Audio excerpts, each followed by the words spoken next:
We have breaking news. A tornado has been spotted in the northwest part of the county. Several residents have reported seeing a large funnel cloud moving southeast at a rapid rate.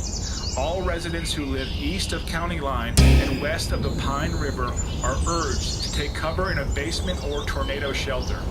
Let's go out to... This tornado this one is